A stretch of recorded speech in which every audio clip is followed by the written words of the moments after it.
بنی اسرائیل جب خدا کی نافرمانی میں حد سے زیادہ بڑھ گئے تو خدا تعالیٰ نے ان پر ایک ظالم بادشاہ بخت نصر کو مسلط کر دیا، جس نے بنی اسرائیل کو قتل کیا، گرفتار کیا اور تباہ کیا، اور بیت المقدس کو برباد و ویران کر ڈالا۔ حضرت عزیر علیہ السلام ایک دن شہر میں تشریف لائے تو آپ نے شہر کی ویرانی و بربادی کو دیکھا۔ تمام شہر میں پھرے، کسی شخص کو وہاں نہ پایا۔ شہر کی تمام عمارتوں کو منہدم دیکھا۔ یہ منظر دیکھ کر آپ نے براہ تعجب فرمایا، انا یحیی ھذہ اللہ بعد موتہا، یعنی اللہ اس شہر کی موت کے بعد اسے پھر کیسے زندہ فرمائے گا۔ آپ ایک دراز گوشت پر سوار تھے اور آپ کے پاس ایک برتن کھجور اور ایک پیالہ انگور کے رس کا تھا۔ آپ نے اپنے دراز گوشت کو ایک درخت سے باندھا اور اس درخت کے نیچے آپ سو گئے۔ جب سو گئے تو خدا نے اسی حالت میں آپ کی روح قبض کر لی اور گدھا بھی مر گیا۔ اس واقعے کے 70 سال بعد اللہ تعالیٰ نے شاہان فارس میں سے ایک بادشاہ کو مسلط کیا اور وہ اپنی فوجیں لے کر بیت المقدس پہنچا اور اس کو پہلے سے بھی بہتر طریقے پر آباد کیا، اور بنی اسرائیل میں سے جو لوگ باقی رہے تھے خدا نے انہیں پھر وہاں بسایا، اور وہ بیت المقدس اور اس کے نواح میں آباد ہوئے، اور ان کی تعداد بڑھتی رہی۔ اس زمانے میں اللہ تعالیٰ نے حضرت عزیر علیہ السلام کو دنیا کی آنکھوں سے پوشیدہ رکھا اور کوئی آپ کو دیکھ نہ سکا۔ جب آپ کی وفات کو 100 سال گزر گئے تو اللہ تعالیٰ نے دوبارہ آپ کو زندہ کیا۔ پہلے آنکھوں میں جان آئی، ابھی تمام جسم بے جان تھا، وہ آپ کے دیکھتے دیکھتے زندہ کیا گیا۔ جس وقت آپ سوئے تھے وہ صبح کا وقت تھا، اور 100 سال بعد جب آپ دوبارہ زندہ کیے گئے تو یہ شام کا وقت تھا۔ خدا نے پوچھا، اے عزیر تم یہاں کتنے دن ٹھہرے؟ آپ نے اندازے سے عرض کیا کہ 1 دن یا اس سے کچھ کم۔ آپ کا خیال یہ ہوا کہ یہ اسی دن کی شام ہے جس کی صبح کو آپ سوئے تھے۔ خدا نے فرمایا، نہیں بلکہ تم 100 برس ٹھہرے ہو۔ اپنے کھانے اور پانی یعنی کھجور اور انگور کے رس کو دیکھیے کہ ویسا ہی ہے، اس میں بو تک نہیں آئی، اور اپنے گدھے کو بھی ذرا دیکھیے۔ آپ نے دیکھا تو وہ مرا ہوا اور گل چکا تھا، اعضاء اس کے بکھرے ہوئے اور ہڈیاں سفید چمک رہی تھی۔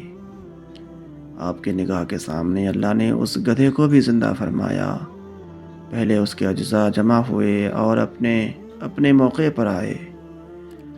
ہڈیوں پر گوشت چڑھا، گوشت پر کھال آئی، بال نکلے، پھر اس میں روح آئی، اور آپ کے دیکھتے ہی دیکھتے وہ اٹھ کھڑا ہوا اور آواز کرنے لگا۔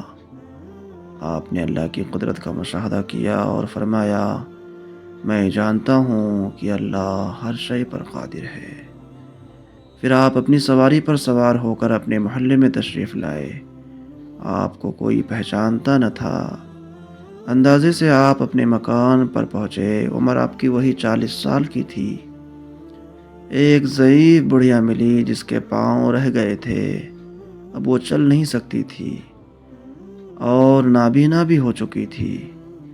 وہ آپ کے گھر کی باندھی تھی۔ اس نے آپ کو دیکھا تھا۔ آپ نے اس سے پوچھا، کیا یہ عزیر کا مکان ہے؟ اس نے کہا، ہاں، مگر عزیر کو گم ہوئے 100 برس گزر گئے۔ یہ کہہ کر خوب روئی۔ آپ نے فرمایا، اللہ تعالیٰ نے مجھے 100 برس مردہ رکھا پھر زندہ فرمایا۔ وہ بڑھیا بولی، عزیر علیہ السلام مستجاب الدعوات تھے، جو دعا کرتے تھے قبول ہو جایا کرتی تھی۔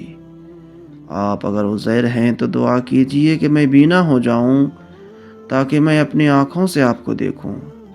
آپ نے دعا کی تو وہ بینا ہو گئی، آنکھیں درست ہو گئی۔